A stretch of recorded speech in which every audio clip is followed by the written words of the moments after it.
The city was a canvas of grey. Towering skyscrapers scraped a monochrome sky, their glass facades reflecting the bleakness below.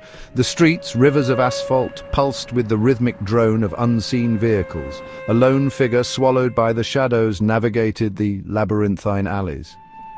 His name was Silas, a private investigator haunted by the ghosts of his past. Cigarette smoke curled around his face, a fleeting spectre in the stagnant air. Silas's world was a desolate wasteland of truth and deceit, where shadows held secrets and silence whispered warnings. His latest case was no different, a missing person case shrouded in an unsettling mystery. He clutched a faded photograph, the edges frayed, the subject a woman with eyes that once sparkled with life. Now they stared back at him, empty and accusing. The monochrome world, a symphony in shades of grey, was shattered. A splash of colour, vibrant and jarring, sliced through the monotony. Red. A single crimson figure stood at the edge of his vision, a woman. Her dress, a flowing cascade of scarlet, pulsed against the stark backdrop. Her hair, a fiery mane, seemed to writhe with a life of its own. She was a beacon in the sea of grey, an anomaly that defied the very fabric of his reality. Silas blinked, unsure if his eyes deceived him. But she remained, a scarlet spectre against the monochrome canvas. Who was she? What was she doing in this desolate world devoid of colour? He watched her, a mixture of fascination and trepidation tightening his gut. The air around her seemed to crackle with an unseen energy, a silent storm brewing in the heart of the grey city. The city, once a familiar labyrinth, now felt alien, its pulse quickening with an unknown rhythm. The wind, as it snaked through the concrete canyons, carried whispers of the woman in red. Some called her a phantom, a figment of a city gone mad. Others spoke of her with reverence, a harbinger of change, an angel of the apocalypse. Each tale, more outlandish than the last, wove a tapestry of fear and intrigue. Silas, a man of logic and reason, scoffed at the superstitions, yet he couldn't shake the unsettling feeling that gnawed at his insides. The woman in red was a puzzle, a mystery that beckoned him, promising answers he wasn't sure he wanted to find. He pulled his fedora lower, shielding his eyes from the invisible gaze that seemed to follow him. The city held its breath, a silent audience to a drama about to unfold. He found her in the heart of the city, a desolate square where shadows danced with the ghosts of forgotten memories.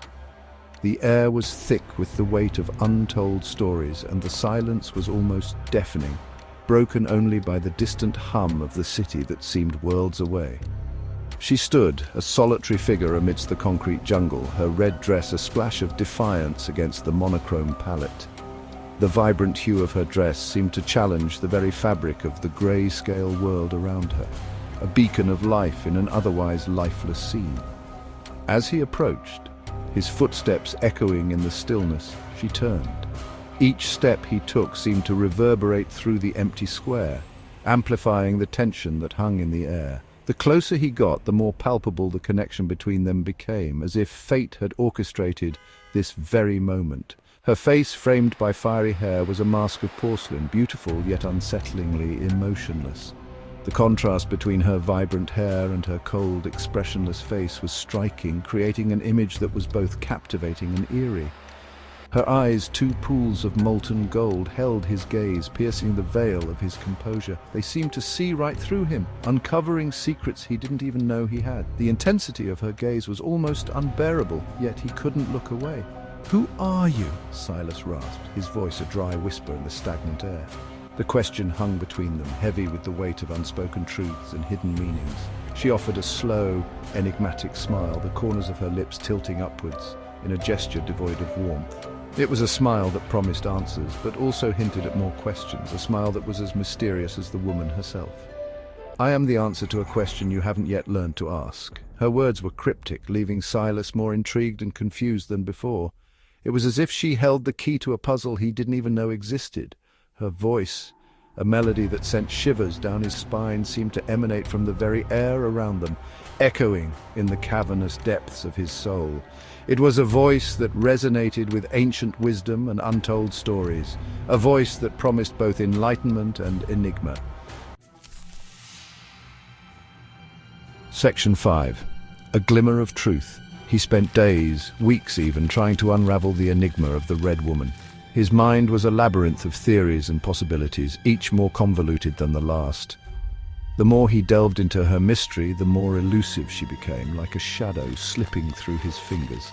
Her presence was a constant, a crimson thread woven into the fabric of his monochrome existence. It was as if she was the only splash of color in his otherwise grey world, a vivid reminder of something he couldn't quite grasp. She was a puzzle box, each encounter revealing a tantalizing glimpse of something more, something darker.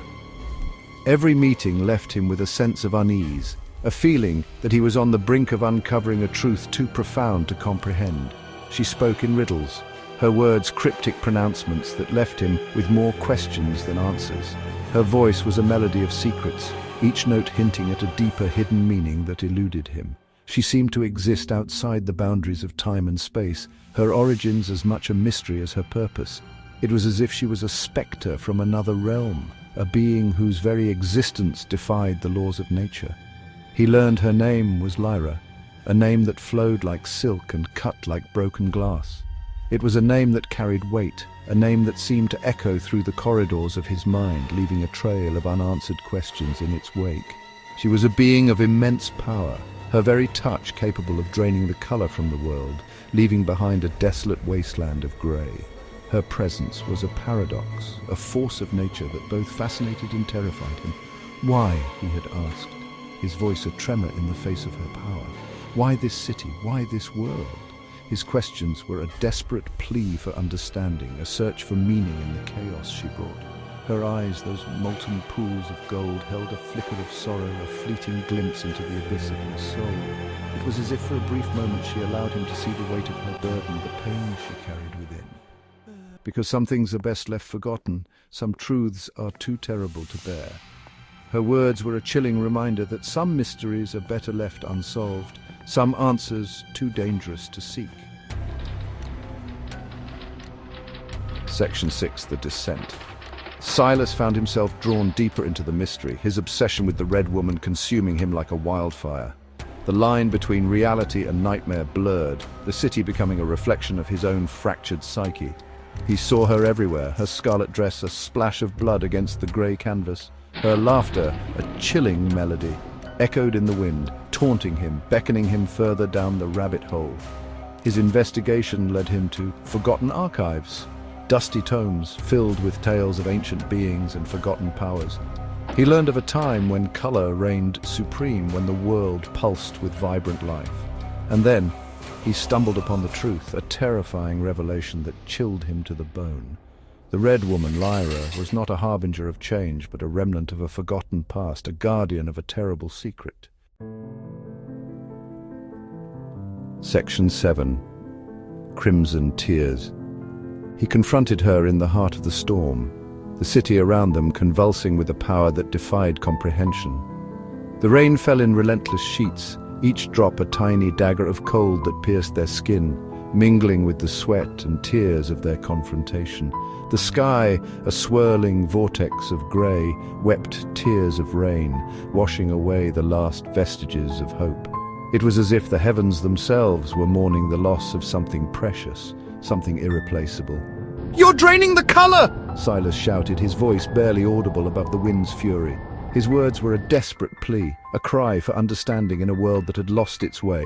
"You're turning this world into a graveyard!" His voice echoed through the empty streets, a haunting reminder of the life that once thrived there.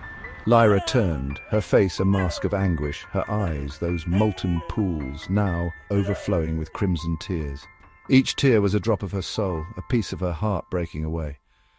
"To protect it," she whispered, her voice ragged with sorrow, "to protect it from a fate worse than death."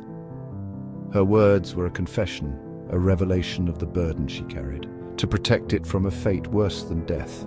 The weight of her duty was crushing, an unending torment that gnawed at her very being. She revealed the truth, a horrifying revelation that shattered his perception of reality. The world he thought he knew was a lie, a facade hiding a deeper, darker truth.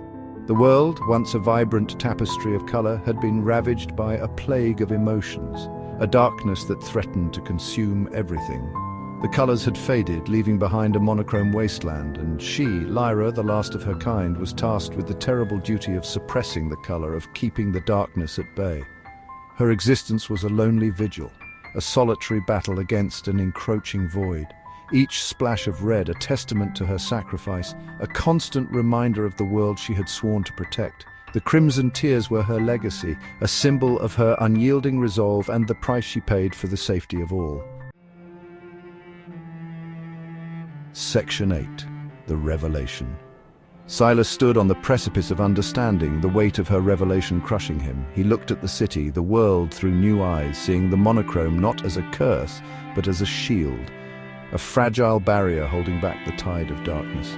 He understood now. Lyra was not a villain, but a savior, a martyr sacrificing herself to protect a world that had long forgotten her. "What can I do?" he asked, his voice barely a whisper. Lyra smiled, a sad, knowing smile. "Remember," she said, her voice fading into the wind, "remember the color. Keep it alive, even in the darkest of times." And with that, she was gone, dissolving into the storm, her crimson dress the last splash of color in a world slowly fading to gray. Section 9. Fade to black. Silas stood alone, the rain beating down on him, washing away the last vestiges of the Red Woman's presence. He looked out at the city, at the world, and he knew what he had to do. He would remember. He would keep the memory of color alive, a beacon of hope in the encroaching darkness. He would tell her story, spread the truth of her sacrifice, even if no one believed him. The world was fading, but he would not let it fade completely. He would fight for every last drop of color, for every flicker of light, for every memory of the woman in red. And as the darkness closed in, he whispered a silent promise to the wind, a promise to remember, a promise to fight, a promise to keep the memory of color alive.